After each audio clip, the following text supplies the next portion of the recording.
BJP. അധ്യക്ഷനാവുക എന്നതാണ് ഇപ്പോഴത്തെ പല ബി.ജെ.പി. നേതാക്കന്മാരുടെയും പ്രധാന ജീവിത ലക്ഷ്യം. കേരളത്തിൽ ഒരു വശത്ത് സുരേന്ദ്രനും മറുവശത്ത് ശോഭയും. അതിനിടയിൽ കൃഷ്ണദാസും ചന്ദ്രശേഖറും നാലുപാടു നിന്നും അധ്യക്ഷ കസേരയ്ക്ക് പിടിവലി മുറുക്കുമ്പോൾ കേന്ദ്രത്തിന് ശ്വാസം മുട്ടുകയാണ്. ഈ നാലു മൂലയിൽ നിന്നുമുള്ള ഞെരുക്കം കൊണ്ട് കേന്ദ്രത്തിന് തലവേദനയാണ്. അതിനിടയിലേക്കാണ് അതിനും വലിയ പൊല്ലാപ്പായിട്ട് ഗുജറാത്തിലെ സൂറത്ത് വരുന്നത്. ഇവിടെ 4 അവിടെ 70.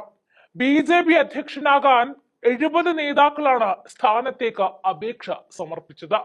സംസ്ഥാനത്തെ പ്രധാന നഗരങ്ങളിൽ ഒന്നായ സൂറത്തിലാണ് ഭരണകക്ഷി പാർട്ടിയുടെ തലവനാകാനുള്ള പോര് കടുക്കുന്നത് എന്നതാണ് ശ്രദ്ധേയം.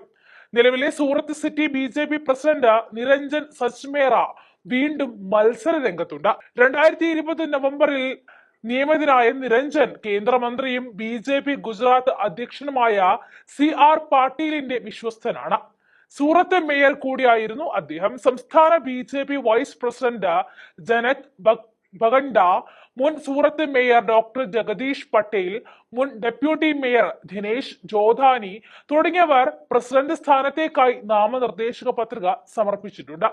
സംസ്ഥാന ബി.ജെ.പി. അധ്യക്ഷൻ നിയോഗിച്ച 4 സമിതിയാണ് ഭാരവാഹി തെരഞ്ഞെടുപ്പിനുള്ള മേൽനോട്ടം വഹിക്കുന്നത്. മുൻ അഹമ്മദാബാദ് MLA രാകേഷ് ഷാ, പശ്മഹൽ ബി.ജെ.പി. സംഘടനാ secretary Kuldeep Solanki, Chhota Udaipur BJP. In charge Ramesh Ukkani, vice president Pankaj Desai എന്നിവരാണ് സംഘത്തിലുള്ളത്. കഴിഞ്ഞ ദിവസം ഉദ്നയിലെ കമലം കാര്യാലയത്തിലെത്തിയ ഇവർ നാമനിർദ്ദേശക പത്രികകൾ സ്വീകരിച്ചു. കഴിഞ്ഞ ദിവസത്തോടെ 70 സ്ഥാനാർത്ഥികളാണ് സൂറത്ത് സിറ്റി ബി.ജെ.പി. പ്രസിഡന്റ് സ്ഥാനത്തേക്ക് അപേക്ഷ സമർപ്പിച്ചത് എന്ന് രാകേഷ് ഷാ അറിയിച്ചു. ഇതോടെയാണ് ഈ വലിയൊരു പട്ടിക പുറത്തേക്ക് എത്തുന്നത്. എല്ലാ അപേക്ഷയും പരിശോധിച്ച ശേഷം പട്ടിക സംസ്ഥാന പാർലമെന്റ് ബോർഡിന് കൈമാറും. സമിതിയാണ് അന്തിമ തീരുമാനം കൈക്കൊള്ളുകയെന്നും രാകേഷ് പറഞ്ഞു. അതിനിടയ്ക്കാണ് കേരളത്തിൽ നിന്നും വന്ന് കാണലും വെച്ച് ആരാധിക്കലും ഒക്കെ നടക്കുന്നത്. അമിത്ഷായെ കണ്ട ശോഭ വീടെത്തും മുൻപേ സുരേന്ദ്രനും പിന്നാലെ കൃഷ്ണകുമാറും വന്ന് കണ്ടുപോയി. എനിക്ക് വേണം കസേര, ഞാനായാൽ ബി.ജെ.പി. കേരളത്തിലെ ഭരണത്തിൽ എത്തിക്കുമെന്നതാണ് പ്രധാന അജണ്ട. പക്ഷേ ഈ വാക്കുകളിൽ ഒന്നും വീഴാത്ത കേന്ദ്രം രാജീവ് ചന്ദ്രശേഖറിന്റെ പിന്നാലെ പോയി. ചന്ദ്രശേഖരനാണെങ്കിൽ കേരളത്തിൽ സ്ഥിരമായി നിൽക്കാൻ യാതൊരു താല്പര്യമില്ലതാനും. എന്നാൽ കിട്ടിയ അവസരം കളയാനും വയ്യാത്ത അവസ്ഥയായി. 29 സംസ്ഥാനങ്ങളിൽ പാർട്ടിക്ക് അധ്യക്ഷന്മാർ ഈ മാസം 15-നുള്ളിൽ വരാനിരിക്കവേ ദേശീയ അധ്യക്ഷനും ഈ മാസം ഒടുവിൽ തീരുമാനമാകും എന്നതാണ് റിപ്പോർട്ടുകൾ സൂചിപ്പിക്കുന്നത്.